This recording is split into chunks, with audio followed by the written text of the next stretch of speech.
Okay, here we go again. I'm all bundled up like a big old snowman, and I'm trying to get out of here. And I think I have officially realized that the days are getting longer. And that feels weird to say in the middle of winter when it's stupid cold out and super snowy and everything. But I feel like there was a point in time where I would be going home at this hour and it would already be dark. I'm going through like a lot of my footage with you guys, and that's what I'm noticing. A lot of the times I'm going home, it's already dark outside. And like, it wasn't uncommon for me to maybe stay until 5 o'clock or so, but it's 4:30 now and it's still pretty well lit outside. And so I'm thinking that the days are starting to get longer. We're starting to do that swing now. And then eventually March will come, or I think it's March, where you turn the clocks the other way and you're like, oh my gosh, now the days are very long. And that'll be a whole different vibe, as we'll be seeing me in the daylight more often than the nightlight. And that'll be fun and a cool thing to experience. And I'm just hoping that these videos are interesting and providing something for everyone. Ooh, that sun is still out. I'm gonna have to fix that mess right now.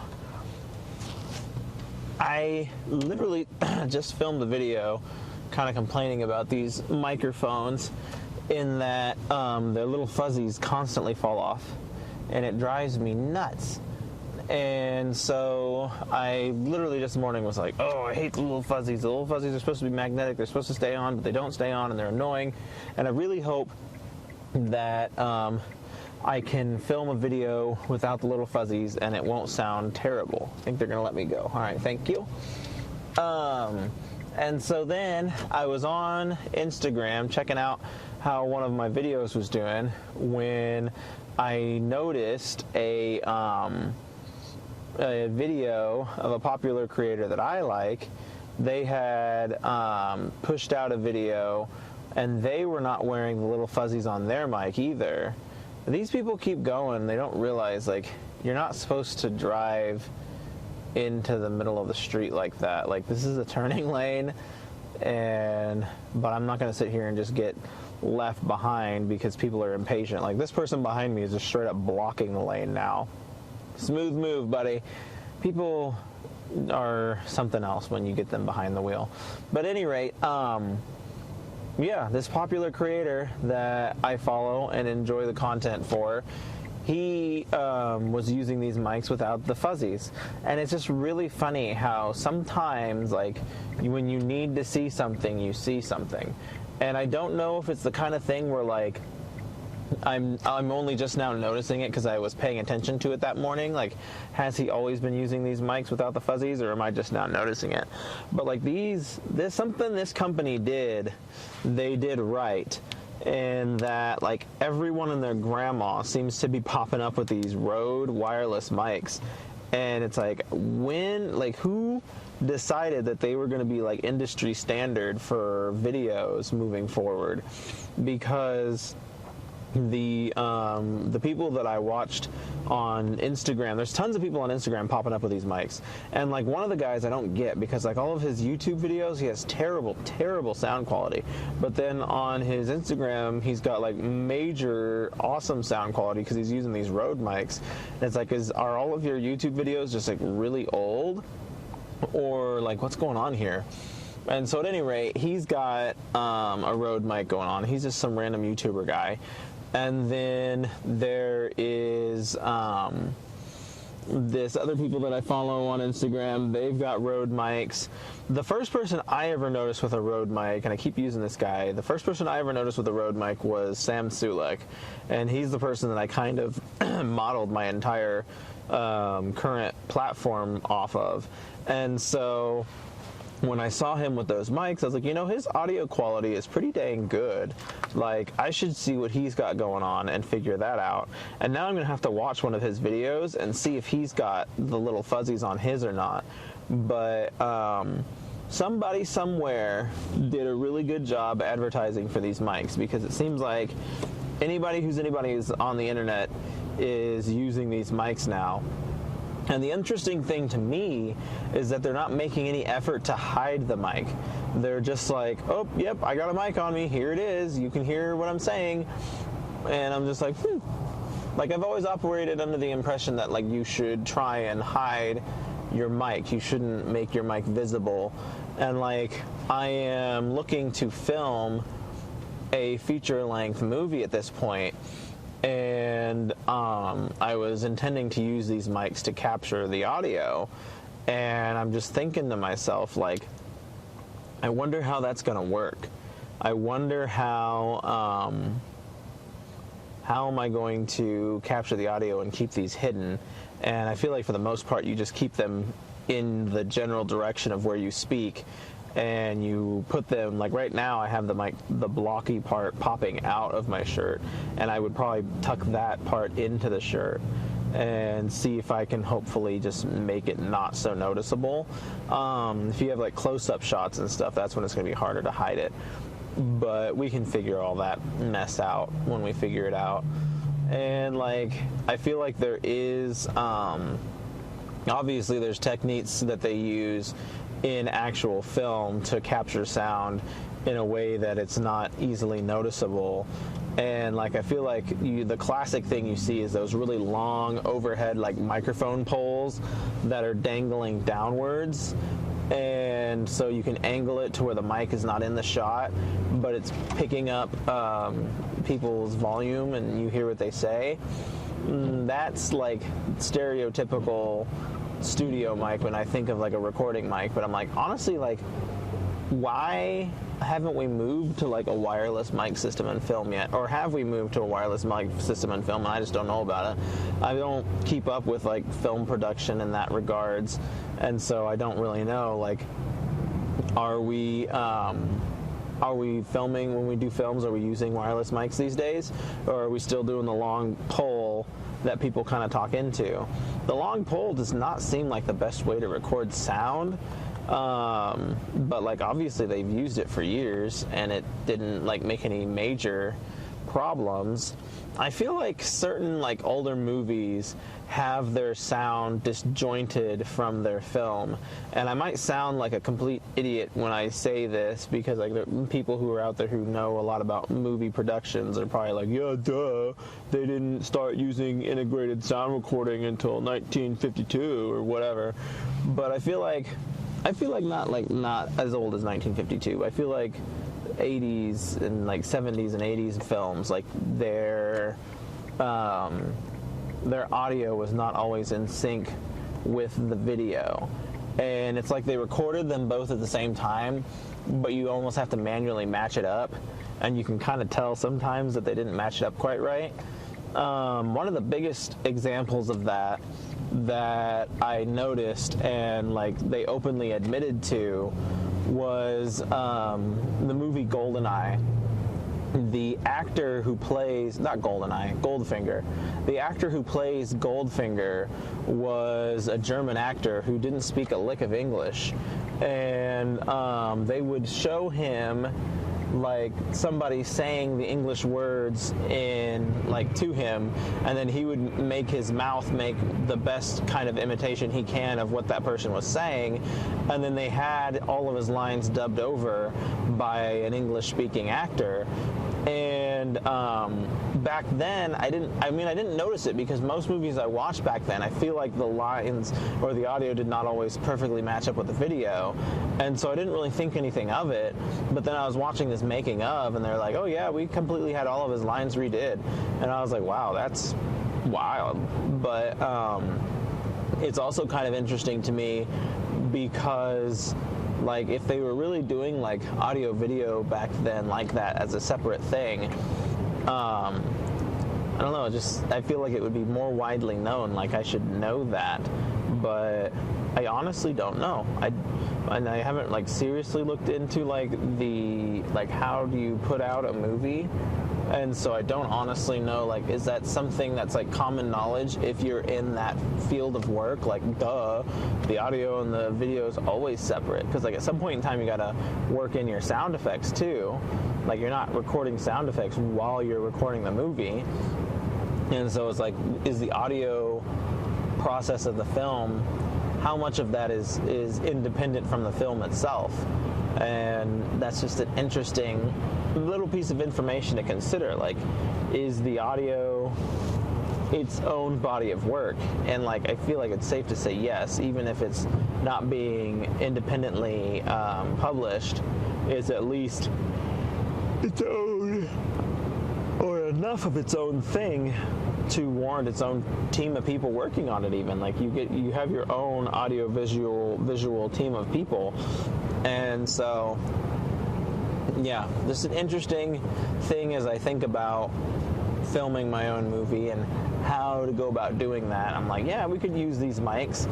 I would probably have them plugged into a computer at all times, and I would probably have to figure out how to get the channels on this one to actually read differently, because right now, like, only one of them actually reads on the computer, and I don't know if I can hook up multiple channels and be like, okay, channel 1 is here, channel 2 is here, because that's what I'm wondering, is if they're already assigned channels 1 and 2 in the receiver, and so when I put it in my computer and I only have one channel open, it's only going to record the one channel. And so if I do that, I wonder if I can split it up differently. But then I have to figure out how to, like, in a scene where there's multiple speakers, how do I stage them to where the mics pick them all up nicely? Or do I give everybody their own mic? Like, in a stage scenario, the main characters had microphones and they would be heard over the loudspeaker, and then the other actors just had to speak up to be heard. And that was interesting because, like, that was like a high school theater environment. So I don't know if, like, all theaters are like that, or if it's just high school theaters that are like that. But in my high school theater, that's what it was like, and that was mainly probably due to the fact that we only had a certain amount of mics. But it would be interesting to know, like, how much of that ranged true in other aspects of filmography or performance or whatever. But it was a beauty. I remember at the time everybody was so excited when I joined the project, because I have I call myself loud, but a lot of people who are being nicer about it say I have a very powerful voice. So we'll say I have a very powerful voice and I can be heard quite easily. And so I was one of the few main cast members who never had a mic, because my projection was so good that I did not need a mic. They were just like, keep your projection as loud as you can make it, and everyone in the theater can hear you. And I was like, okay, cool, I can do that. And that's what I did, and it was a good time and it worked. And it's this very same thing here with these mics. Like, I'm not yelling by any means, I'm not being overly loud, but I don't have to exert my voice very much to be heard. I can just talk and be good. But, like, it's the nuance of voice and knowing your own voice and knowing how to record yourself, and that takes a decent amount of practice to try and figure out. I am a huge fan of the Carpenters, and they say that Karen Carpenter was famous for only ever doing one take. Like, she almost always would record her entire song in one take, and that's kind of an amazing feat to do. And the other thing that they say about her is that she's really soft-spoken, and that she would be pretty much like eating the microphone while she sang.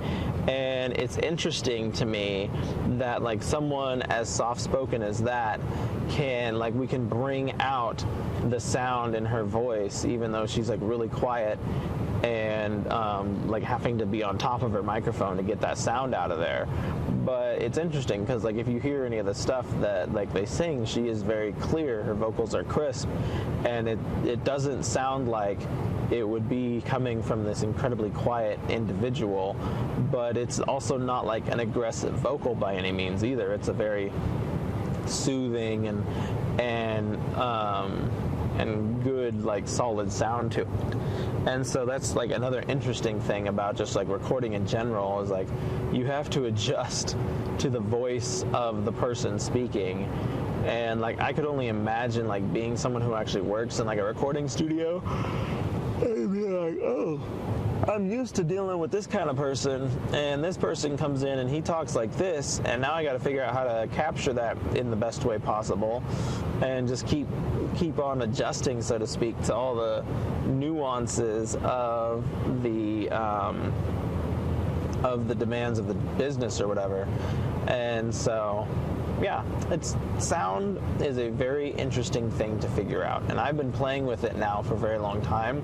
And part of me is really interested in like optimizing like audio files. So obviously I collect CDs and vinyl and cassettes, and like whenever I convert over cassettes or vinyl, I have like different audio profiles that I use to try and really get the best sound out of those files.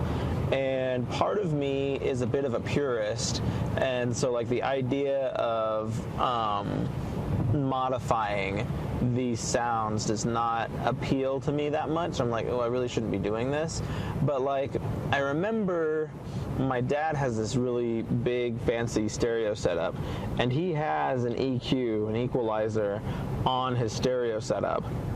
And when he's playing stuff on his stereo, he can make adjustments to the EQ to bring out certain sounds of the song.